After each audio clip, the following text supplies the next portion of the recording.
In my opinion, there's 3 reasons why you'd need to dyno. 1, the climb you're doing is set as a dyno. 2, you're too small to reach the next hold. Or 3, you simply find jumping to the next hold easier.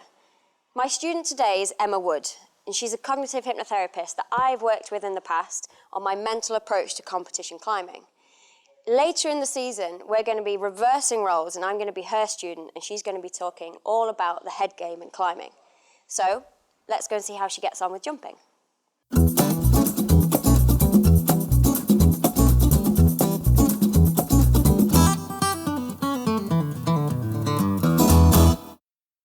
Good luck. Remember, if it goes wrong, all you're going to do is land and roll with your arms in front of you. Okay. Off you go.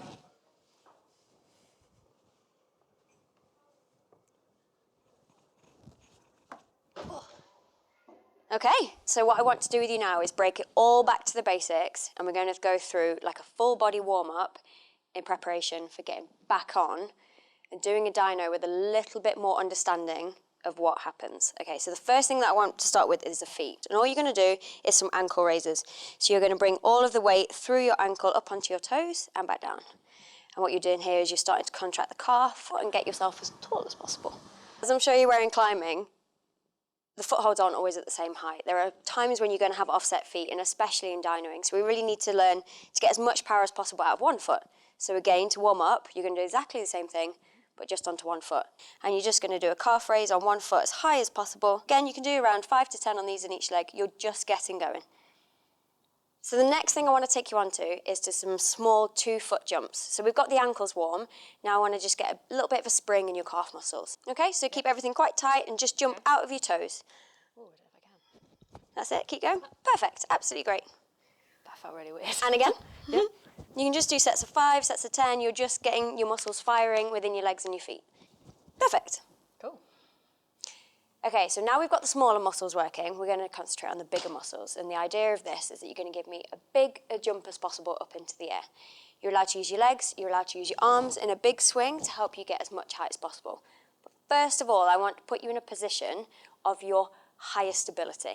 Okay, so reaching up as high as you can into the air with your arms. Just reach up for me. Perfect. Okay, so can you feel a stretch down your side? Yeah. Can you feel a stretch down your arm? Yeah. And your fingers super straight, as high as you can. Mm-hmm. So remember this feeling. Yeah. Now I want you to do a big jump and go exactly into that shape. To that position, okay. Big stretch. Nice. Good. Cool. Now I'm going to be talking about your bum quite a lot because it's a really important thing when you're learning to dyno. Okay, so we're going to start off by activating it. So what I want you to do is lie down on the floor on your back for me. Okay, so what I want you to do this time is I'm going to take hold of your feet and I want you to squeeze your bum together and lift your hips to the ceiling as high as possible and fairly fast. Off you go. Yep, nice. And again. Great. So what you're aiming for there is really tight bum and your hips to lift forwards. Okay, so for this next drill, I want you to put your jumper on. And that is because I'm going to get Emma rolling on the floor and jumping up into the air as high as possible. So we're starting to combine a few of the separate drills that we've done beforehand.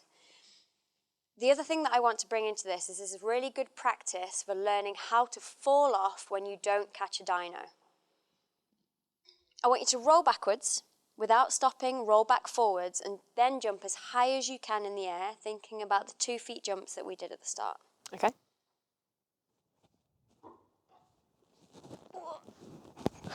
Good, okay. How hard was that? Very. Very hard. Okay, so to make this a little bit easier, what I would advise is just pick up the pace a little bit. So what we're looking for is more momentum backwards, which means more momentum forwards and a bigger jump. Okay. Faster, faster, faster, faster, pow! Yeah, That was much easier. Okay? Yeah. So building on that, one more time, step it up just once more, and let's see how high we can get in the jump.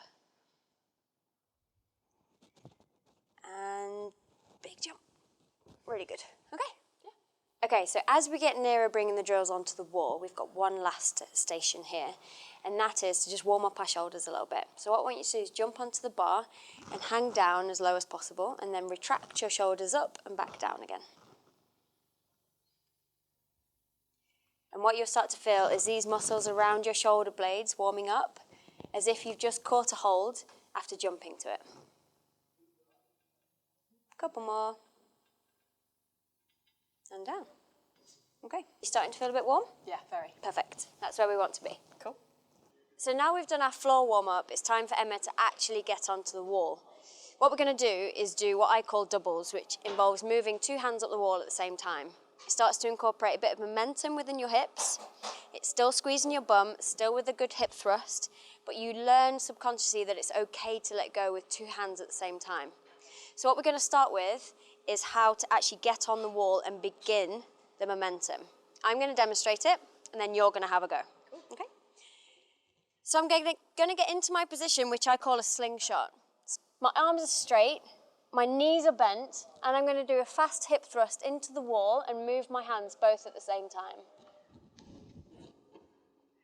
When I finish, you'll notice that my hips are really close into the wall, and then all you're going to do is bring your feet up, reset into your slingshot position, and go again.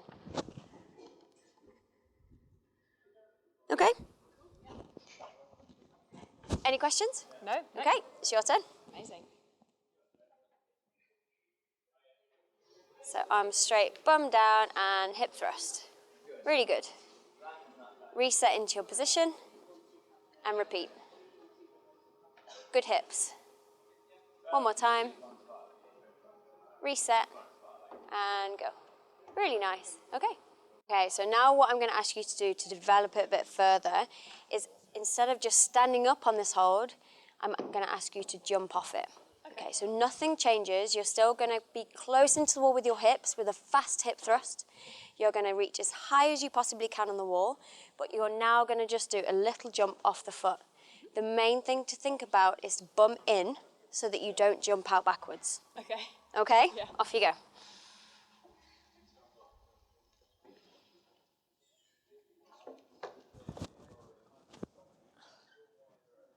And now what I want you to do is actually warm up your hands so you're ready to grab. And that involves jumping from the floor to 2 holds, grab, hold, and then down. We'll just repeat that a couple of times so your hands are ready to quickly hold a hold. Okay.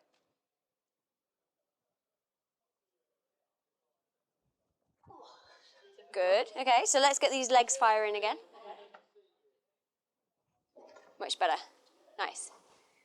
Now, earlier in the video, we watched Emma have a go before we did any warming up or practice at all.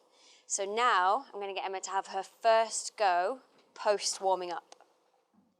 Okay, so the main things that I need you to remember: your starting position, a really fast hip thrust into the wall. That's what's going to get you in close enough for you to be able to jump up the wall and not out.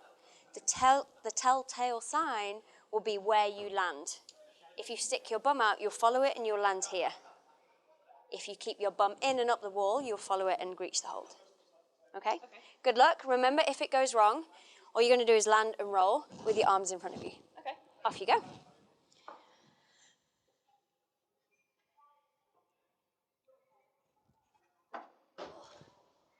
Okay.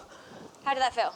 Great, actually. Yeah? Fun. Did you get further than you thought? Yeah, way further. Okay, good. Cool. I'm actually going to video your next attempt so that you can visually learn what you're doing. Okay, so have a go, then we can watch.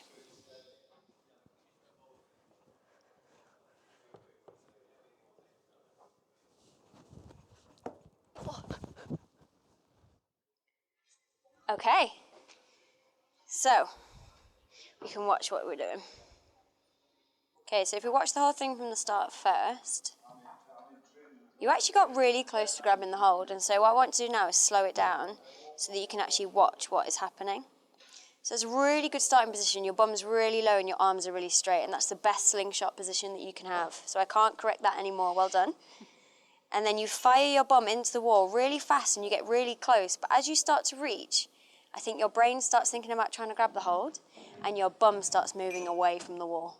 So this last little bit here is what I need you to give a little bit of an extra bum squeeze and really thrust those hips into the wall for the last second. And I think that will give you just enough height to grab on. Okay. So now it's time for Emma to have attempt number 3.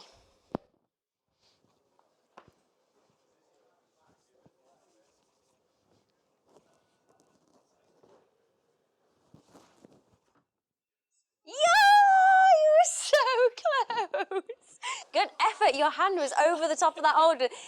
The only thing is this other hand was kind of on holiday, and I think it really needs to help the right hand to stay on. Okay, so I only gave Emma a challenge of 3 goes at this dyno, but I really wanted to have her another go because she's super close at fully landing it. So this time, the hand is gonna match. You're gonna stay on the hold and get there, but still remembering a really fast hip thrust and a really big bum squeeze. Okay? Off you go.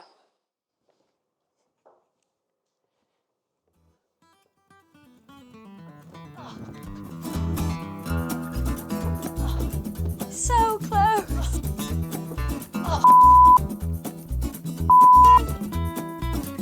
Yeah, no!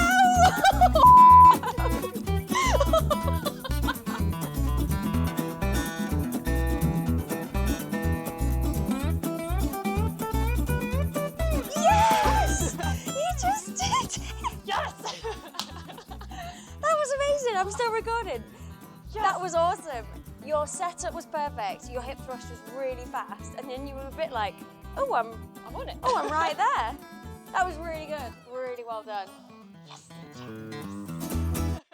I hope you've enjoyed this how-to video, and if you have any questions, please put them in the comments box below, and I'll try and answer them on the 159 show if we have time. But also don't forget, if you want updates on new videos, click subscribe